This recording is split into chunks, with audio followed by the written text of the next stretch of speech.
میں سمجھتا ہوں کہ ہماری جو کراچی سے جو ہمارا مینڈیٹ چوری ہوا ہے، پوری پنجاب میں جو پنجاب کی جو حکومت ہے وہ بھی جس طرح انہوں نے مینڈیٹ چوری کیا، اور ابھی یہ جو ہے نا چنگا مانگا انہوں نے لگایا ہوا ہے، تو ہم انشاءاللہ مقابلہ کریں گے، حالات کا مقابلہ کریں گے، پوری طرح عوام میں بھی جائیں گے اور سب سے قانونی جنگ بھی لڑیں گے۔ مجھے صرف اس بات پہ افسوس ہے کہ ایک پارٹی جو سب سے بڑی پارٹی ہے، جس کی پنجاب میں، سندھ میں، بلوچستان میں، خیبر پختونخوا میں، پورے پاکستان میں عوام نے اس کے اوپر اعتماد کیا ہے، اس کے مینڈیٹ کو اپنی چوری کیا ہے، اور آپ سمجھتے ہیں کہ کوئی گورنر بنے گا، کوئی پرائم منسٹر بنے گا، کوئی صدر بنے گا اور یہ ملک آگے بڑھے گا۔ یہ انشاءاللہ ہم آپ کا مقابلہ کریں گے۔ ہم نے چوری تو دیکھی ہے، آپ لوگوں کی دیگی کارنامے تو ہم نے دیکھے ہیں، لیکن ہم نے ووٹوں کی چوری سے حکومت بننے والی چیز نہیں دیکھی ہے۔ تو انشاءاللہ ہم یہ جو انہوں نے کل بندر بانٹ کی ہے، ہمیں امید ہے، اب بھی عدالتوں سے ہم توقع رکھ رہے ہیں، ہم نے پٹیشن داخل کی ہوئی ہیں، ہم جو ہے نا عدالتوں میں گئے ہوئے ہیں، تقریباً ہمارے عدد و شمار کے مطابق ٹوٹل سیٹس ہمارے 180 نیشنل اسمبلی میں بنتی ہے، اور تقریباً 220 جو ملا کے جو وہ بنتی ہے ہمارے پنجاب میں، اور کے پی بھی ہماری حکومت بن رہی ہے۔ بلوچستان میں بھی اس طرح ہمارے جو مینڈیٹ ہے اس کو چوری کیا گیا ہے۔ انشاءاللہ بھرپور مقابلہ کریں گے۔ کسی طور پر جو ہے نا یہ حکومت نہیں کہلائے گی، بلکہ یہ جعلی مینڈیٹ والی اور ایک جعلی حکومت ہوگی۔ اسد قیصر صاحب یہ بتائیے گا، پہلے پی ٹی آئی کا موقف تھا کہ جو ظاہر ہے جو الیکشن نتائج آئے ہیں اس پہ تو آپ کے گریونسز موجود ہیں، آپ الیکشن کمیشن میں بھی گئے ہیں، عدالتوں میں بھی گئے ہیں، لیکن پہلے پی ٹی آئی کہہ رہی تھی کہ ہم وفاق میں بھی حکومت بنائیں گے، پنجاب میں بھی اور کے پی کے میں۔ پھر آپ نے فیصلہ کیا کہ نہیں، ہم مرکز میں اپوزیشن میں بیٹھیں گے۔ کل شہباز شریف نے آپ کو پھر ایک مرتبہ دعوت دی کہ اگر پی ٹی آئی اپنی اکثریت ثابت کرتی ہے تو ہم ان کو ویلکم کہیں گے، آئے حکومت بنائیں۔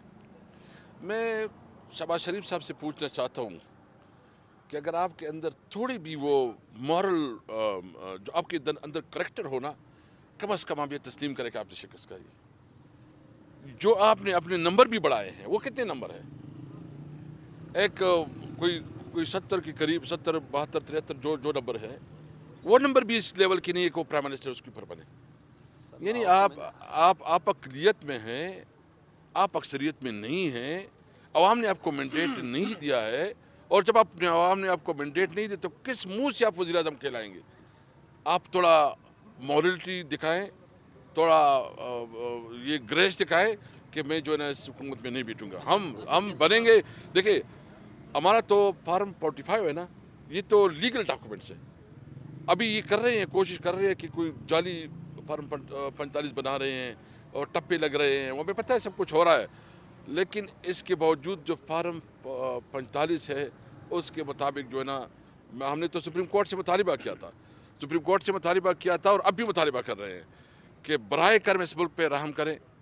آپ جو ہے نا، جو کمشنر نے اس دن جو انکشافات کیے ہیں، اس کے اوپر جو ہے نا جوڈیشل انکوائری بنائے، اور جو جس کا مینڈیٹ ہے اس کو اس کا مینڈیٹ دے، یہ ملک تب آگے بڑھ سکے گا۔ اگر آپ جعلی مینڈیٹ والے لوگوں کو، جس کو عوام نے مسترد کیا ہے، اس کو آپ بٹھائیں گے تو وہ کیسے ملک کے مسائل حل کر سکیں گے؟ اس ملک کی ضرورت اس میں ہے کہ ملک قانون اور آئین کے مطابق چلے۔ اچھا، آپ نے کمشنر راولپنڈی کے بیان کا تذکرہ کیا، اور آپ کی جو لیڈرشپ ہے وہ یہ کہہ رہی ہے کہ اب بھی پورے ملک سے 100 لوگ ایسے ہیں جنہوں نے پاکستان تحریک انصاف کی جو اس وقت قیادت ہے ان سے رابطہ کیا اور دھاندلی کے حوالے سے ان کو آگاہ کیا ہے۔ مزید بڑے نام بھی سامنے ہیں، کون کون سے ایسے نام ہیں جنہوں نے دھاندلی کے حوالے سے اعتراف بھی کیا، وہ سامنے آنے جا رہے ہیں؟ دیکھیں، اس وقت تو جو جرت کر رہے ہیں، جو بہادر ہے، آپ نے دیکھا وہ اسسٹنٹ کمشنر نے بھی ایک ویڈیو آپ کی نظر سے گزری ہوگی، اس نے بھی اگر کوئی کسی کو نظر نہیں آتا اور کوئی جو ہے نا وہ آنکھیں بند کر لیتا ہے تو اس کا کیا کیا جا سکتا ہے؟ میں اس لیے عدلیہ سے مخاطب ہوں۔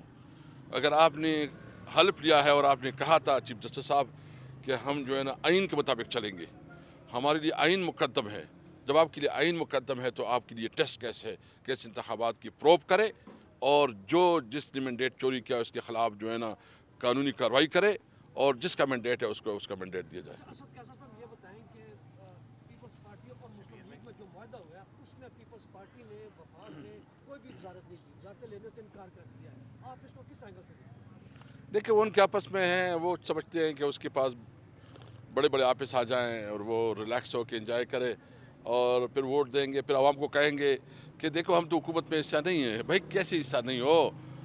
تم اس کے ووٹ پہ جو ہے نا صدر بنو گے، تم اس کے ووٹ پر جو ہے نا سینٹ چیئرمین یا اسپیکر بنو گے، اور وہ تم دونوں ایکول. یہ پی ڈی ایم 2 ہے، یہ پی ڈی ایم 2 ہے.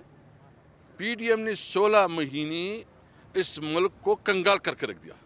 بدترین معاشی پالیسی. یہ جو فائنانس منسٹر ہے اسحاق ڈار، یہ اس وقت بھی فائنانس منسٹر تھا اور اب بھی فائنانس منسٹر ہے.